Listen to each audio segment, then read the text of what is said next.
Istradi, teman. Hah? Selamat pagi.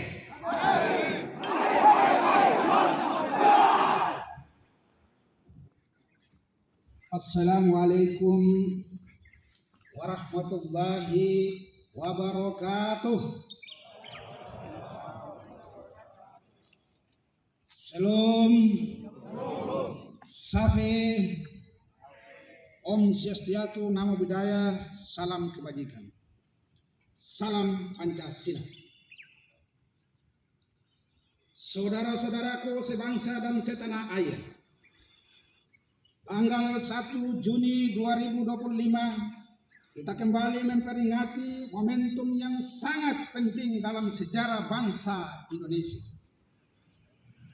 Hari lahir Pancasila, hari ketika kita tidak hanya mengenang rumusan dasar negara, tetapi juga meneguhkan kembali komitmen kita terhadap nilai-nilai luhur yang menjadi fondasi berdirinya Negara Kesatuan Republik Indonesia. Pancasila bukan sekedar dokumen histori atau teks normatif yang tertulis dalam pembukaan Undang-Undang Dasar 1945. Ia adalah jiwa bangsa, pedoman hidup bersama, serta bintang penuntut dalam mewujudkan cita-cita Indonesia yang merdeka, bersatu, berdaulat, adil, dan makmur. Dalam semangat memperkokoh ideologi Pancasila, izinkan saya mengajak kita semua merenungkan kembali bahwa Pancasila adalah rumah besar bagi keberagaman Indonesia. Ia mempersatukan lebih dari 270 jiwa dengan latar belakang suku, agama, ras, budaya, dan bangsa yang berbeda. Dalam Pancasila kita belajar bahwa kebinekaan bukanlah alasan untuk terpecah, melainkan kekuatan untuk bersatu dari sila pertama hingga sila kelima. Terkandung prinsip-prinsip yang menuntut kita membangun bangsa dengan semangat gotong royong, keadilan sosial, dan penghormatan terhadap martabat manusia. Hadirin yang saya hormati, dalam konteks pembangunan nasional saat ini, pemerintah telah menetapkan asta-cita sebagai 8 agenda prioritas menuju Indonesia Emas 2045. Salah satu yang paling fundamental dalam asta-cita tersebut adalah memperkokoh ideologi Pancasila, demokrasi dan hak asasi manusia. Menganggap ini menjadi prioritas. Karena itu, kita menyadari bahwa kemajuan tanpa arah ideologi akan mudah goyah.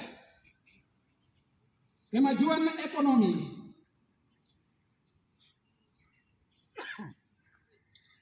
tanpa fondasi nilai-nilai Pancasila bisa melahirkan ketimpangan.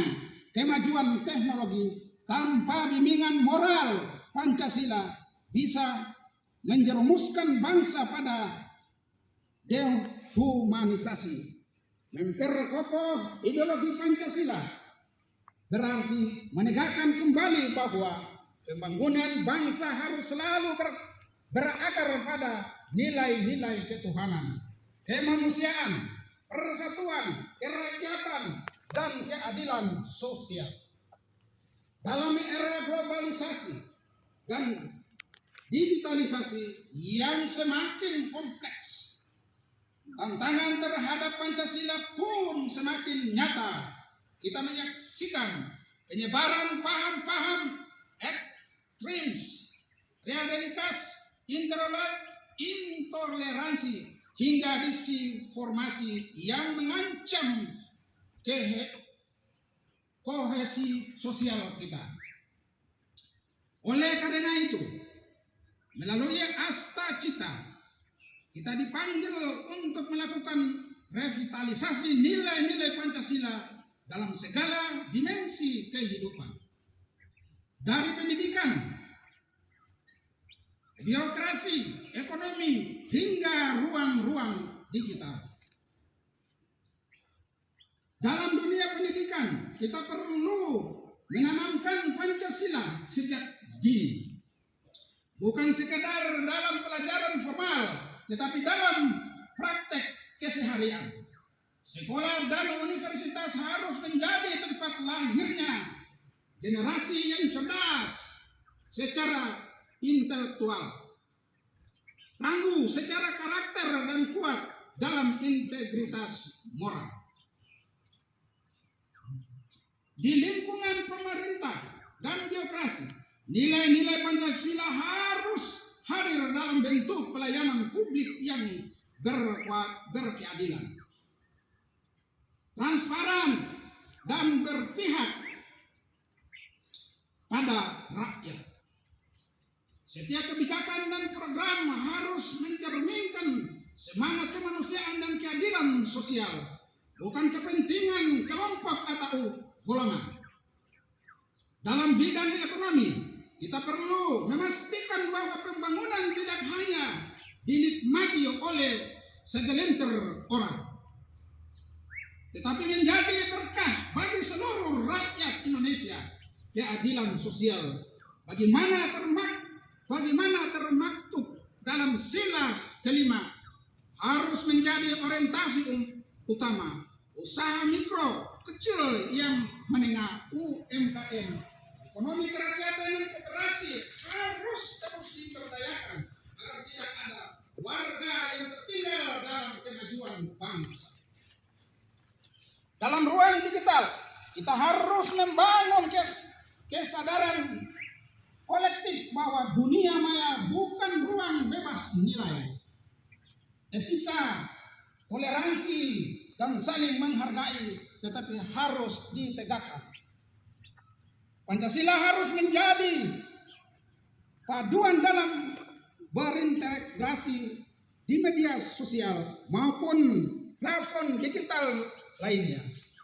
Mari kita perangi hoax, ujaran kebencian, dan provokasi dengan literasi digital dan semangat gotong royong. Hadirin yang saya banggakan, BPIP sebagai lembaga yang bertugas membina dan memperkuat ideologi Pancasila terus berkomitmen menghadirkan berbagai program strategis dari pembinaan ideologi dan lingkungan pendidikan, pelatihan bagi aparatur sipil negara, dan lain-lain.